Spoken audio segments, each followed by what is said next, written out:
Halo, perkenalkan, nama saya Brigitan Argasiam, biasa dipanggil dengan Arga.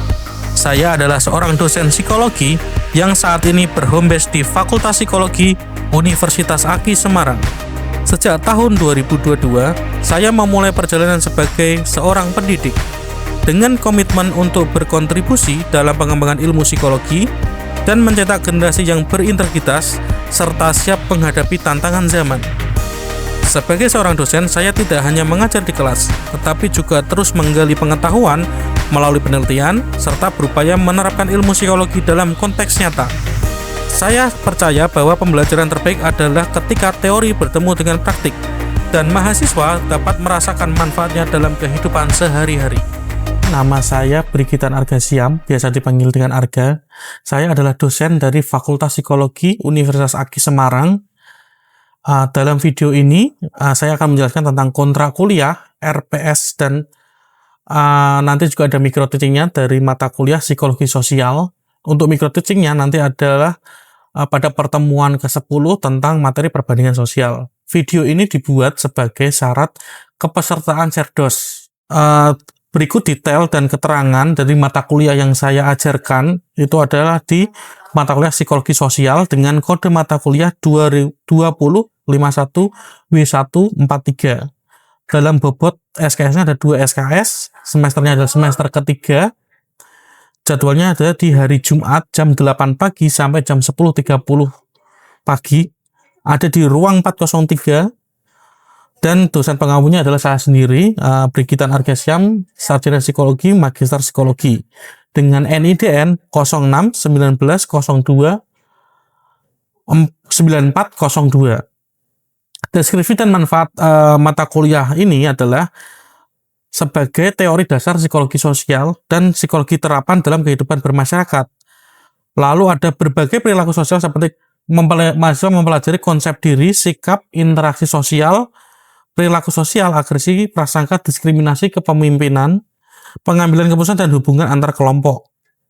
Lalu ada capaian pembelajarannya, yaitu adalah pada bidang sikap, yaitu adalah bekerja sama dan memiliki kepekaan sosial serta kepedulian terhadap masyarakat dan lingkungan.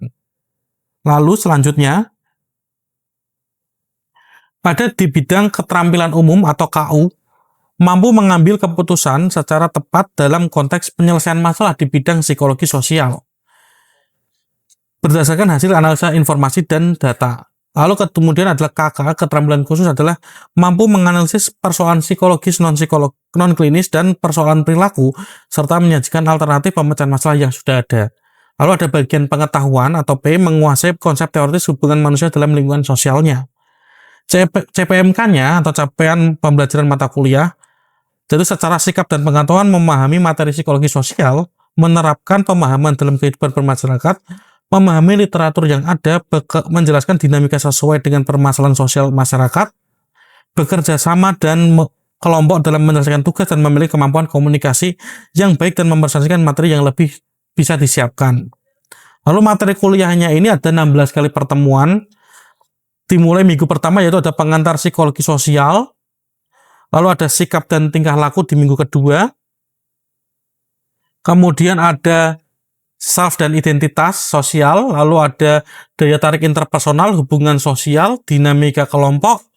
Di materi ke-7 ada atribusi sosial. Kemudian mahasiswa di materi ke-8, di pertemuan ke-8 ada UTS dan ujian tengah semester. Lalu ada di minggu ke-9 ada persepsi sosial. Kemudian di minggu ke-10 yang dijadikan materi sebagai micro teaching-nya adalah ada perbandingan sosial. Di materi ke-11 adalah prasangka sosial, lalu ada 12 ada agresivitas, 13 ada perubahan dan konflik sosial, dan 14 ada resolusi konflik.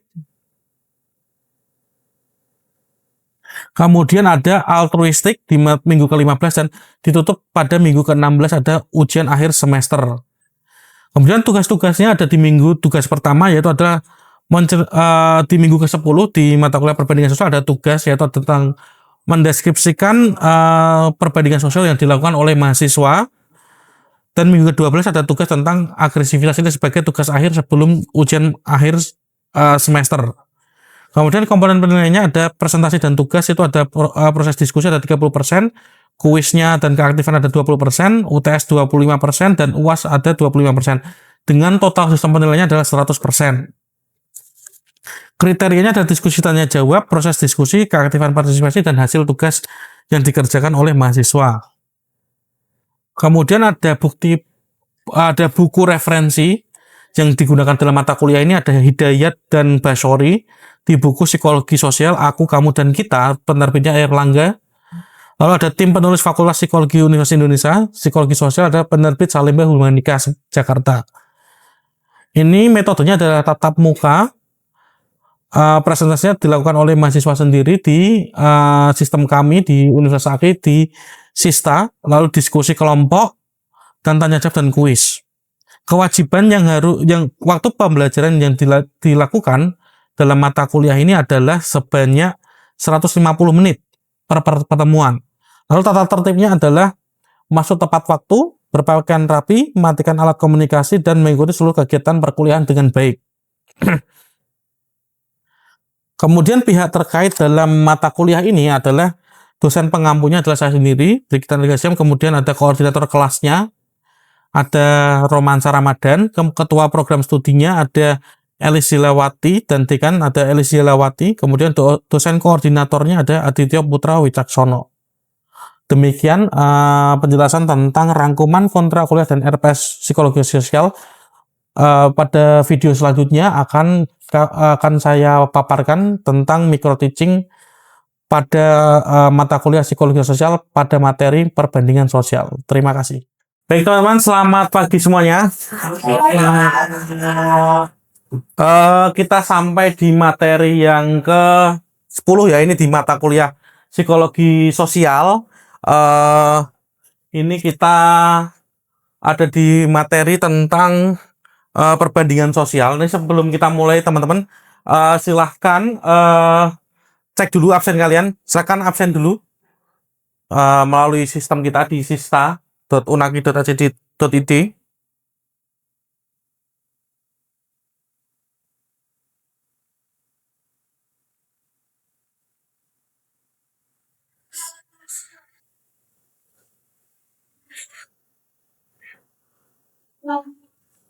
Sudah?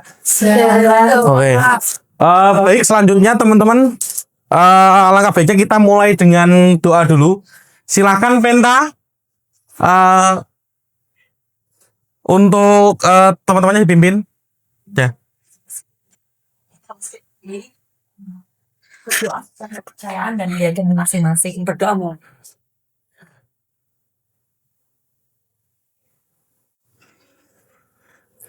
Berdoa selesai. Baik teman-teman, kita mulai. Jadi sebelum kita masuk ke materi, kita akan mulai dengan pengantar dulu. Jadi ini ada sebuah gambar, ini ada ilustrasi gambar dulu.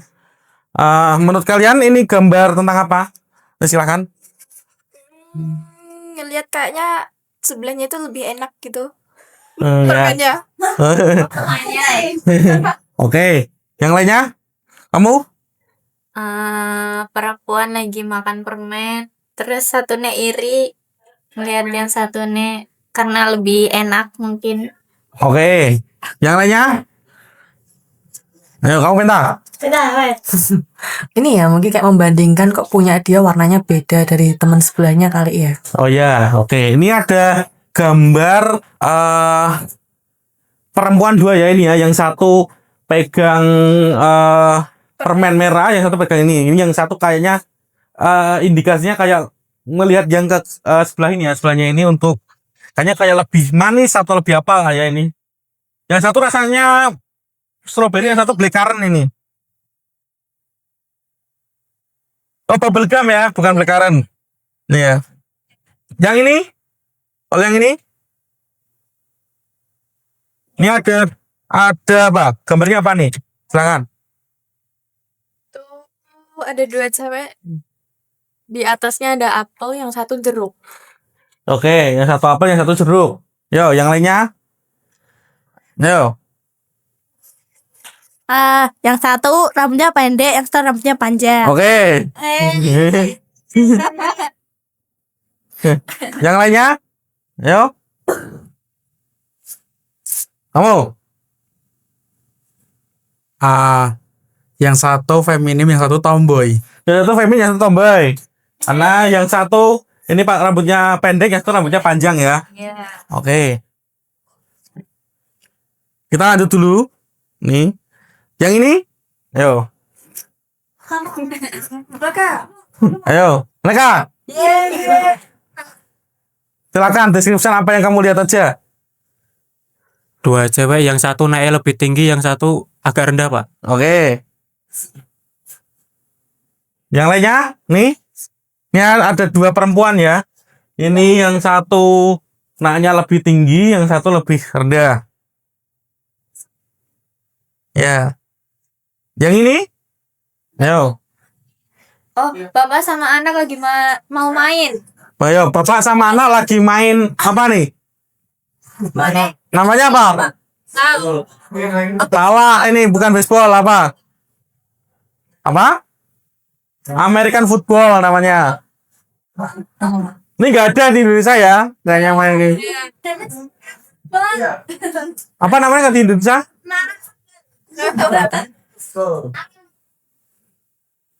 Nih ya, jadi gambar ini semua ini, nah ini akan menuju ke materi kita tentang perbandingan sosial. Jadi ini tuh ilustrasi gambar yang mengarahkan pada sebuah perbandingan. Ini ya contohnya ya. Ini dua gambar ini udah punya sama-sama punya permen, tapi yang ini kayak ngeliatin yang satunya gitu kan. Terus yang ini sama-sama perempuan, tapi yang satu mungkin punya sumber daya yang berbeda, yang satu punya jeruk, yang satu punya apel kayak gitu. Yang ini siapa yang lebih tinggi pencapaiannya dan lainnya. Yang ini siapa yang lebih kuat dan lainnya tuh kayak gitu. Jadi ini hari ini kita membahas tentang mata kuliah ini psikologi sosial, materinya tentang perbandingan sosial teman-teman. Kita lanjut. Jadi ini teori perbandingan sosial ini menurut Festinger tahun 1954 ini teori awalnya ini adalah proses saling mempengaruhi dan perilaku saling bersaing dalam interaksi sosial yang ditimbulkan adanya kebutuhan untuk menilai diri sendiri. Jadi kata kuncinya ketika kita membandingkan diri kita dengan orang lain adalah untuk membandingkan menilai diri kita sendiri, teman-teman. Atau self evaluasi. Dan kebutuhan ini dapat dipenuhi dengan membandingkan diri dengan orang lain. Jadi ada kata kunci ini menilai diri sendiri, kata kuncinya sama untuk kebutuhan untuk dipenuhi dengan caranya adalah dengan membandingkan diri kita dengan orang lain. Semisal tadi ya teman saya punya nilai nilai saya statistiknya adalah 40, sedangkan teman saya 60. Berarti saya butuh untuk membandingkan diri saya dengan orang lain supaya saya tahu bahwa saya nggak terlalu pintar daripada teman saya. Gitu. Terus kalau nggak nilai saya 40, nilai saya 30, nilai teman saya 30. Paling enggak saya lebih mendingan daripada teman saya gitu. Ya kan? Iya teman-teman ya. Jadi ada dua hal yang dibandingkan adalah pendapat dan kemampuan. Pendapat itu bisa dalam artian gini. Pendapat ini kaitannya dengan perasaan. Jadi misal kayak gini. Nggak apa-apa lah, setidaknya saya nggak sekaya dia, tapi paling nggak saya nggak pernah yang namanya disakiti sama cowok kayak gitu. Itu kan kalau disakiti berarti kan pendapat tuh. Kalau kemampuan berarti kan kita sama-sama lulusan Unaki, tapi kenapa dia punya pacar anak Undip? Kayak gitu. Sedangkan saya gitu. Nah, andai kan ya contohnya. Kayak gitu nih ya, andai kan. Jadi sama-sama biasanya tuh teman-teman sama-sama sumber dayanya dulu, kalau yang kemampuan ini baru bandingkan yang lainnya kayak gitu. Mungkin ya. Jadi ya ini kalau pendapat itu perasaan gitu. Enggak, karena ini kan supaya ngayam kayak gitu. Kayak gitu. Misal kayak pendapat kayak gini. Ada artis penyanyi itu yang barusan kemarin bercerai gitu. Dia cantik, dia udah cantik, kaya, tapi kok masih diselingkuhi. Paling enggak kan mendingan saya lah. Enggak paling enggak apa-apa lah saya jomblo, tapi kan enggak pernah ada yang nyakitin ya gitu. Simpelnya kayak gitu. Nah, itulah ini perbandingan sosial tuh kayak gitu, teman-teman. Sampai sini jelas? Ya. Kita lanjut nih. Jadi dalil perbandingan sosial itu kita bisa ini di slide ini ada 3. Jadi ada yang namanya persamaan. Semakin sama kita dengan orang lain akan semakin membuat kita untuk semakin punya kecenderungan untuk membandingkan. Semisal sama-sama anak Unaki, sama-sama lulusan SMA 1 Sorong Papua kayak gitu. Ya enggak? Atau sama-sama lulusan sama-sama orang Indonesia atau sama-sama orang Semarang kayak gitu. Kayak gitu. Jadi semakin mirip akan semakin sering kita membandingkan karena kan itu kan jadi akurat. Contohnya kalau teman-teman nih, saya kuliah nih. Saya sekarang kuliah, tapi saya merasa bahwa saya masih kekurangan duit kayak gitu. Sedangkan Cipung baru lahir aja udah langsung kaya gitu. Nah, ya enggak. Nah, itu kan berarti kan nggak sama tuh, walaupun kita sama-sama manusia, tapi kan nggak apple to apple, ya kan? Karena beda latar belakangnya gitu. Jelas ya. Jadi semakin sama kecenderungannya akan semakin semakin kuat kecenderungannya untuk melakukan perbandingan gitu. Terus artinya dia adalah berhubungan dengan atribut. Manusia melakukan perbandingan sosial dengan melihat usia. Jadi semakin sama latar belakangnya sama-sama anak unaki, sama-sama usianya 20 tahun, sama-sama lulusan psikologi, sama-sama laki-laki, sama-sama etnisnya Jawa gitu. Jadi semakin kuat ini semakin sama, semakin akurat perbandingannya gitu. Kalau tadi sama Cipung sama kalian itu kan nggak sama, umurnya nggak sama, latar belakangnya nggak sama, kayak gitu kan jelas ya. Nih, perbandingan yang menurun atau downward, jadi ada, nanti kita jelaskan di belakang, jadi perbandingan sosial itu ada dua, yaitu ada ke atas dan ke bawah teman-teman.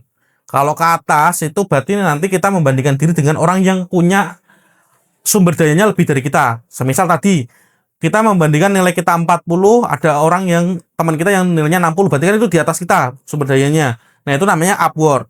Itu bisa menjadikan kita menjadi termotivasi atau menjadikan kita menjadi insecure kalau negatifnya. Tapi kalau yang perbandingan ke bawah itu apa? Positifnya apa kira-kira? Ayo. Bersyukur ya, itu. Benar ya, bersyukur ya. Positifnya adalah bersyukur. Tapi kalau negatifnya, kalau yang ke bawah lebih tepatnya adalah sombong. Jadi kita akan menilai orang lain tuh kayak mendingan lah, paling nggak saya walaupun nilai saya nggak terlalu baik, ada yang lebih tidak baik lagi dari saya gitu. Kayak gitu. Jadi sebenarnya kita tuh mencari kalau ke bawah itu kita mencari validasi atau pembenaran teman-teman. Maksudnya kayak ya paling nggak saya nilai saya jelek tapi nggak jelek-jelek amat lah gitu.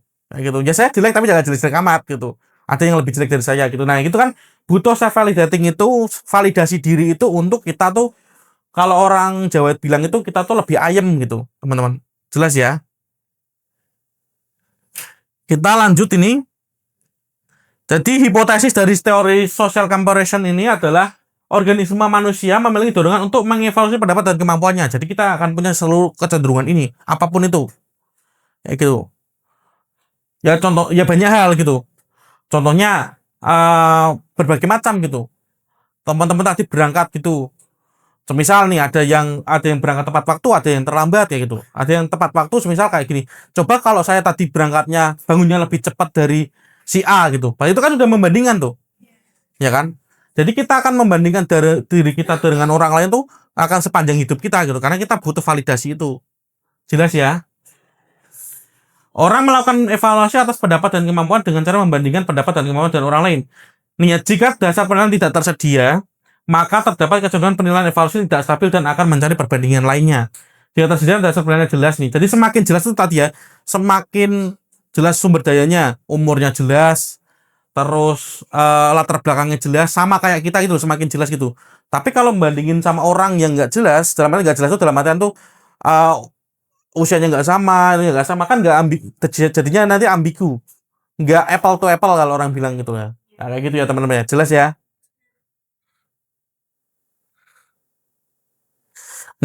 Jadi kenapa kita membandingkan diri kita dengan orang lain? Jadi kan kenapa tuh kita harus melakukan itu untuk apa ya? Untuk membandingkan dengan orang lain, nilai kita bandingkan dan lainnya itu. Kenapa? Ya kita untuk mengetahui potensi kita tuh sampai mana. Contohnya nilai kalian dengan kita membandingkan dengan orang lain, berarti kan kita tahu oh ternyata saya nggak sepintar teman saya di bagian ini gitu, di bagian statistik. Lalu untuk mengevaluasi diri kita, oh ternyata kita tuh ya kemampuan kita baru sampai kalau kita ada rentang nilai itu kan ada 10 sampai 0 sampai 100 kan. Berarti kalau nilainya 50 atau 40 itu kan berarti masih kurang ya kan, berarti kemampuan saya di bidang statistik berarti masih kurang. Nah, ini kan dengan melakukan perbandingan sosial kita bisa melakukan evaluasi itu. Jelas ya. Lalu ada self assessment atau peningkatan diri. Jadi kita dengan melakukan penilaian ini kita akan melakukan peningkatan diri. Ya kan? Kalau ini menjadi orang itu yang positif dan perbaikan diri tentunya dengan belajar lagi kayak gitu. Atau yang lainnya lagi ya, dengan belajar lagi, dengan kita banyak latihan soal atau apa gitu. Jadi kan statistiknya akan lebih meningkat gitu.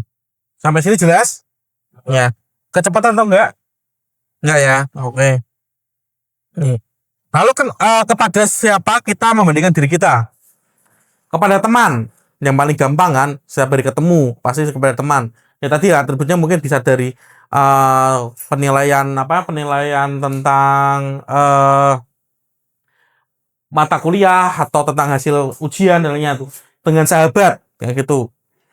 Dengan saudara kandung atau itu lebih jelas kan, biasanya kan ya ada beberapa kasus di dalam keluarga itu kayak membanding-bandingkan anak pertama dan ini gitu. Orang tua juga akan lebih membandingin nah itu kayak gitu kan. Jadi ini adanya perbandingan lalu ada orang tua dan yang lain-lain nih. Agar informasi akurat maka membandingkan harusnya memiliki karakter yang sama tadi ya, harus sama, teman-teman. Kalau teman ya teman gitu. Kalau sama membandingkan orang tua ya dengan orang tua gitu. Orang tua boleh membolehkan saya untuk pulang malam, sedangkan bapak saya enggak. Itu kan jelas kan, orang tua dengan orang tua gitu. Kayak gitu. Jadi ya kita harus jelas nih. Kayak gitu nih. Kakakku tuh orangnya kok dingin. Sedangkan enak banget ya kamu punya kakak ya, bisa dengerin kamu, kalau main bisa diintilin kayak gitu. Kalau saya kakakku dia sibuk sama dunia sendiri kayak gitu. Dia egois ya, simpel itu kan. Berarti kan saudara dengan saudara tuh. Jadi harus jelas teman-teman. Supaya nggak ambigu nih ya. Jika tidak informasinya akan ambigu berarti. Ya, jadi harus apple to apple supaya nggak ambigu. Jelas ya. Lalu ini ada dampak perbandingan sosial, itu ada persepsi diri. Jadi kita mungkin akan punya persepsi diri. Kalau orangnya positif ya akan punya persepsi diri yang positif. Saya adalah orang yang sukses. Saya adalah orang yang gagal. Ini tergantung gimana kalian nanti mempersepsikannya gitu. Ya kan? Afektif, jadi sedih atau jadi seneng kayak gitu. Jelas ya? Atau kalian dengan membandingkan diri kalian punya motivasi. Kayak gitu. Biasanya orang-orang yang punya kecenderungan untuk senang berkompetisi akan punya senang membandingkan diri dengan peran sosial karena senang termotivasi gitu, terpacu kalau dia sudah bisa A sudah bisa B langsung dia akan termotivasi gitu. Jelas ya. Lalu perubahan perilaku karena tadi ada membandingkan dengan ini adanya self evaluasi dan adanya peningkatan diri dan perubahan diri tadi menjadi perubahan perilaku yang tadinya senang main, jarang belajar, terus akhirnya karena melakukan perbandingan sosial, aku harus berubah nih, dan itu adalah perubahan perilaku nih. Individu akan menjadi lebih buruk jika dibandingkan dengan standar yang tinggi dan sebaliknya, kalau ini negatifnya. Nih ya. Kita lanjut lagi. Aplikasi perbandingan sosial ini bisa dilakukan di berbagai hal. Sebenarnya nggak mesti sebagai manusia kepada manusia, bisa juga kepada ini ya, tentang penelitian, membandingkan. Kan kadang dapat tugas kuliah tuh membandingkan, silakan review jurnal, bandingkan penelitian A dengan penelitian B, itu kan membandingkan udah ya kan, atau kalian mencari teori mana yang lebih cocok terhadap suatu perilaku perilaku sosial atau perilaku manusia gitu. Nah itu kan bagian dari melakukan perbandingan. Lalu marketing dan iklan ya enggak, contohnya ini lebih murah, cek aja toko sebelah gitu guys. Marketing dan iklan tuh kan. Nah, itu kan simpelnya. Evaluasi diri juga penting dan kelompok kayak gitu. Jadi kondisinya atau kapan kita melakukan perbandingan sosial. Jadi minimal terjadi ada minat dan ketertarikan. Jadi kita akan ada ketertarikan untuk membandingkan diri kita dengan orang lain itu. Kalau manusia kita adalah orang sing baratnya nggak terlalu aware tentang kehidupan sosial dan lainnya, maksudnya kita adalah orang sing lempeng-lempeng aja itu ya nggak akan tertarik. Tapi kalau kita senang kayaknya ada orang lagi ada anak muda lagi jalan gitu, kayaknya pagi-pagi nggak ada kegiatan gitu, mendingan saya lah ketimbang dia nggak ada kegiatan, nggak ngapa-ngapain, saya ada kegiatan kuliah walaupun nilai kuliah saya nggak bagus-bagus amat kayak gitu. Jadi yang penting itu ada minatnya teman-teman. Kalau nggak ada minatnya nggak apa namanya, nggak akan ada perbandingan gitu. Nah ini kapannya tergantung kita sebagai individu masing-masing gitu. Persepsi itu untung dan rugi kalau kita membandingkan sama orang itu untung atau enggak. Setidaknya tuh kita untung itu kan bisa terjadi banyak hal. Setidaknya itu menyenangkan buat kita atau enggak gitu. Kayak gitu. Budaya kompetitif, jadi semakin orang senang kompetisi, jadi itu akan menjadi semakin orang itu menjadi punya kecenderungan untuk melakukan perbandingan sosial kayak gitu. Kalau ada implikasinya, ini ada 2 ya tadi ya. Nih kalau perbandingan sosialnya ke bawah tadi, positifnya akan menjadi apa? Bersyukur ya tadi ya. Lalu kalau negatifnya akan menjadi apa? Sombong ya ini ya. Jadi ini ya teman-teman ya. Jadi positif atau negatifnya nggak mesti yang ke bawah itu negatif, jangan mesti yang ke atas itu positif gitu. Tergantung lagi ke orangnya, dia ngambil yang sudut yang bagian mana. Tuh. Kalau ke atas ini positifnya apa? Termotivasi ya. Negatifnya adalah insecure atau rendah diri yang lainnya itu ya. Jadi balik lagi ke orangnya teman-teman. Kayak gitu. Nggak mesti kalau ke atas itu bagus, ke bawah jelek gitu. Ini ada skemanya teman-teman. Ketika kita melakukan perbandingan sosial, ini ya. Ini comparison berarti perbandingan. Jadi ini perbandingan ke atas dan ini yang ke bawah. Nih kalau ke atas ini adanya self improvement motivation. Jadi ada karena kita membandingkan dengan orang lain yang lebih tinggi dari kita akan punya kecenderungan untuk melakukan perbaikan diri. Lalu ini motivasi untuk perbaikan diri lalu melakukan perbaikan diri gitu. Kalau comparison yang ke bawah, kita akan punya ini penerimaan diri. Oh ya udah saya nilai statistik saya tidak sebagus sama orang itu, udah apa-apa wes gitu. Tapi paling enggak nanti ada avoiding the failure. Jadi kita akan punya kecenderungan untuk tidak jatuh pada kesalahan yang sama gitu. Misal kayak supaya nilai saya enggak jelek ya saya belajar gitu. Jelas ya? Jadi ya kita ya ini secara positifnya seperti ini kayak gitu. Jelas, teman-teman? Ini tentang perbandingan kelompok. Ini ya. Jadi bisa dilakukan juga tadi dengan ranah kelompok. Ini ada ras, agama, ini ada ras, dan ini ada klub bola. Kayak gitu. Ada pertanyaan dari sini? Dari perbandingan kelompok itu apa bentuk negatifnya, Pak? Apa contoh negatifnya? Oke. Baik. Ini ya teman-teman ya, kan ada 3 ini. Salah satu contohnya ini ya. Kalau yang paling simpel itu berarti kan ada ini ya, ya paling gampang itu adalah rasisme paling gampang. Ada perbuatan rasis, terus nanti ada apa namanya diskriminasi beragama kayak gitu-gitu. Terus kalau ini tentang klub bola atau yang lainnya tuh ada yang namanya biasanya itu kalau enggak ya itu juga ada rasisme juga, ada cywar namanya. Jadi cywar itu sebelum pertandingan mereka saling adu mulut dulu, adu apa ya? Biasanya di media sosial mereka nanti bercanda gitu, siapa yang lebih ini, terus nanti biasanya kalau orangnya nggak terlalu dewasa untuk menghadapi cywar itu nanti akan jadi pertengkaran gitu kan, nanti kan stadion kan mereka ketemu gitu antara, nah itu biasanya nanti menjadi tawuran atau apa gitu. Kalau yang lebih ekstrim lagi biasanya 1 lawan 1 namanya OF, open fight, jadi nanti satu-satu kayak gitu. Ya itu kayak gitu. Jadi ini negatifnya kalau yang perbandingan kelompok gitu. Yang ini kalau perbandingan klub bola, siapa yang lebih fanatik dengan yang lainnya, atau contohnya siapa yang bisa bikin koreografi paling bagus dengan lainnya, nah, kayak gitu. Atau itu kan sekarang banyak kan koreografi, kalau kalian nonton timnas main itu kan ada tuh yang bikin apa ya, gambar-gambar Garuda dan itu. Nah itu kayak gitu ya. Ini akan menjadikan ya itu bisa lebih dampak positif dan dampak negatif gitu. Ini perbandingan kelompok ini sama. Kalau positifnya akan menjadi motivasi, meningkatkan motivasi gitu. Oh dia lebih fanatik atau dia lebih keren nih bikin apa dekorasinya tadi ya. Dekorasi bikin apa namanya yang di stadion itu.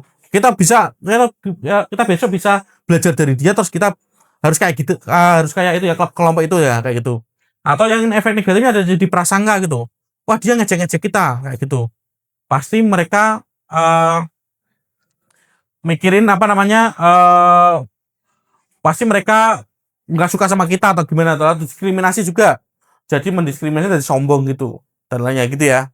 Terus jadi inilah mengerucut pada nanti pertengkaran, tawuran dan lainnya tuh kayak gitu. Awalnya dari prasangka dulu kan, kayak gitu. Lalu orang itu ketika melakukan perbandingan sosial gitu, ini kembali lagi ke ranah individual. Ada fenomena hari ini tuh namanya quarter life crisis nih ya. Jadi kalau dalam quarter life crisis itu salah satu contohnya itu ada 8 faktor. Faktor itu kan berarti kan yang mempengaruhi individu terhadap suatu hal. Nah, ini ada 8 ini. Salah satu yang pertama adalah social comparison atau perbandingan sosial yang pertama. Kenapa orang menjadi quarter life crisis? Kayak gitu. Kenapa? Kira-kira? Kita bisa jawab? Kenapa social comparison yang pertama gitu? Apa kira-kira habit orang saat ini yang mengerucut pada social comparison? Ayo. Yang kayak orang yang di usia yang sama, tapi kok dia udah bisa kerja terus penghasilannya banyak, Bener. aku gini-gini aja. Oke. Tapi yang awalnya dulu, contohnya teman-teman nih, paling gampang. Kalian bangun pagi ya. Yang paling sering kalian pegang dulu apa? HP. Nah, HP itu kan berarti kan kalian ada informasi di situ. Di situlah yang namanya terjadi social comparison di situ. Kan bangun tidur. Aduh, bangun tidur nih. Ganti teman-teman saya, wah temanku semalam habis nih jalan-jalan di Maldives gitu. Sedangkan aku bangun tidur masih di rumah aja gitu, nggak pernah main gitu, atau sesimpel lagi kayak gitu. Kalian liatin teman-teman kalian pergi atau apa gitu. Jadi kan dari situ tuh awalnya tuh kan faktornya kan, informasi kan macam-macam datang kayak gitu. Ya banyak informasi itu kalau kita nggak, akhirnya itu menjadikan, kalau kita nggak aware, kita nggak bisa menerima itu dengan baik, ya menjadikan orang menjadi ini quarter life crisis tadi. Jadi quarter life crisis itu ini di usia. Ini kalian usianya berapa? 20-an ya. Nah, ini udah masuk nih ya. Jadi ini biasanya kan kelihatan di sini nih, sambil memuncak perubahan yang konstan. Bingung, biasanya terjadinya bingung teman-teman. Bingung dalam artian tuh bingung nanti mau lulus kuliah mau ngapain. Terus atau pas kuliah kok nilainya kok nggak bagus-bagus amat atau gimana gitu. Jadi kayak yang dilakukan sekarang tuh bingung sebenarnya kepinginnya tuh apa gitu. Dan itu kebingungan inilah yang namanya quarter life crisis nih. Biasanya dilihat ada kebimbangan, ada putus asa, ada pilihan diri yang negatif, terjebak pada masa sulit, cemas, tertekan, dan khawatir dengan relasi interpersonal gitu. Biasanya munculnya ini teman-teman. Tapi ya ini biasanya paling jelasnya adalah kebingungan gitu, bingung mau ngapain gitu. Nah kalau yang biasa dilakukan ya tadi ya, kalau di quarter life crisis berarti ya kita perlu eksplorasi diri kita gitu. Semisal kayak teman-teman senang olahraga, senang badminton, ya udah badminton aja gitu. Atau coba-coba hal yang lain lagi kayak gitu, supaya kita mengeksplorasi diri kita, siapa tahu itu adalah jalan karir kita selanjutnya atau apalah gitu. Jadi yang penting itu ketika di fase ini kita nggak berhenti kayak gitu, tetap bersosial, tetap nongkrong sama teman-teman kayak gitu, tetap ngobrol gitu. Dengan kita nongkrong sama teman-teman, kita ketemu orang yang lebih banyak lagi, minimal paling enggak punya kesempatan untuk punya pacar, punya sahabat baru kayak gitu, ya enggak? Kayak gitu nih. Perbandingan sosial ini bagaimana cara agar kita tidak terjebak dengan perbandingan sosial gitu. Karena kan tadi bangun tidur ngeliatin HP, terus kita jadi cemas, teman-teman saya udah sukses atau teman-teman saya punya A, punya B, punya C, sedangkan saya kok gini-gini aja gitu. Nah, kayak gitu itu harus, yang bisa kita lakukan adalah ini, social media detox ya teman-teman ya. Nih, yang sering kita dengar. Ya ini suatu kondisi di mana seseorang memutuskan untuk membatasi dirinya berinteraksi dengan media sosial, contohnya dengan mulai mengurangi dan bahkan berhenti sepenuhnya gitu. Kalau nggak bisa, kalau saya sih mendingan yang jangan berhenti sepenuhnya, karena kan penting juga, ya kan. Kalau menurut kalian udah kerasa kalian udah nggak nyaman, misal kayak udah jadi insecure, jadi gelisah dan ya nyaman gara-gara media sosial, detox dulu aja gitu. Ini ada kapan perlunya ini, ketika merasa melihat sosial media itu di masa itu kita setiap saat, jadi kalian harus melihat terus gitu. Lalu merasa stres dan tertekan gara-gara melihat media sosial. Merasa takut terdengar berita yang sedang viral. menganggap penting jumlah like dan komentar di postingan media sosial. Ini bisa nih merasa takut tertinggal dengan viral gitu. Jadi kan kayak, oh ini ada tempat nongkrong terbaru A atau nongkrong terbaru B gitu. Sekarang lagi musim padel, jadi ikutan padel gitu. Jadi kita ini juga nanti akan merambat kemana-mana. Jadinya mencapai ke fear of missing out. Jadi takut ketinggalan itu kan ya gitu kan. Jadi takut macam-macam. Jadi kita terus jadi FOMO gitu. Jelas ya. Ini sering begadang karena bangun pagi untuk mengakses media sosial gitu. Ini terus sulit berkonsentrasi pada hal yang sedang dikerjakan dengan karena sering terganggu dengan media sosial, jadi ke distract. Lalu mengalami masalah dalam pekerjaan dan hubungan pribadi dengan pasangan, kalau enggak karena terlalu banyak menghabiskan waktu di media sosial. Gitu. Kalau orang Jawa ya tadi ya, HP-nan terus kayak gitu. Ya kan simpelnya gitu ya. Ini manfaatnya kalau kita melakukan sosial media detox ini ada nih, menjaga kesehatan mental kita. Karena nanti kita akan mencari jeda dari tadi kalau udah marah cemas, macam-macam. Jadi itu akan membuat kita menjaga kesehatan mental kita. Lalu kesehatan fisik kita, jadi kan karena begadang, gara-gara nggak bisa tidur ngeliatin HP, jadi secara kalau kualitas kita tidur meningkat, berarti kan kesehatan fisik kita meningkat, kualitas kita tidur kita menjadi lebih baik. Lalu menjaga silaturahmi. Jadi kan kalau teman-teman biasanya nongkrong itu kan ceklan HP ya, pegangan HP masing-masing gitu.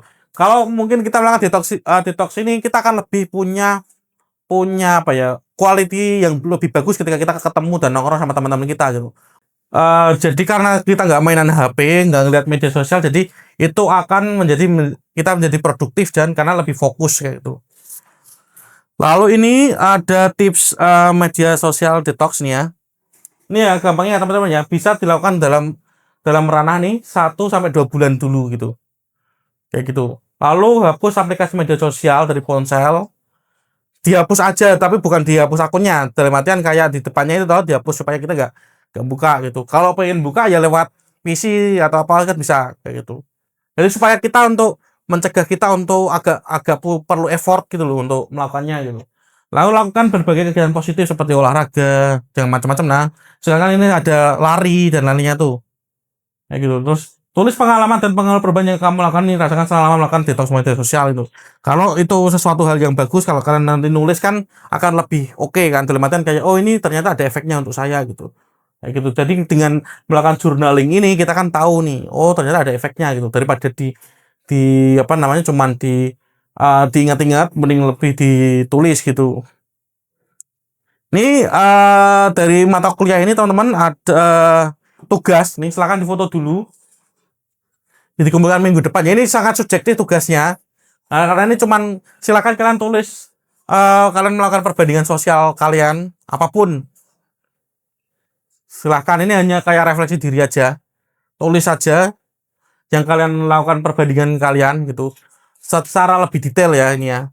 Yang detail maksudnya silakan lakukan ini sebanyak 1 halaman. Silakan jelaskan secara detail. Misal saya membandingkan diri saya dengan saudara saya, sering dibandingkan dan ada ini. Nah, terus nanti juga ada bagaimana cara keluarnya. Cara keluarnya itu maksudnya bagaimana solusinya yang kalian lakukan untuk keluar dari hal itu kayak gitu. Jelas ya teman-teman ya.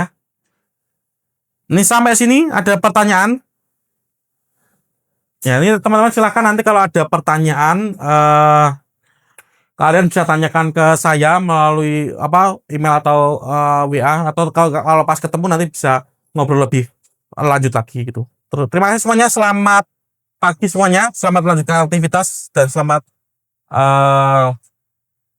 belajar lagi dan mengerjakan tugasnya. Terima kasih semuanya.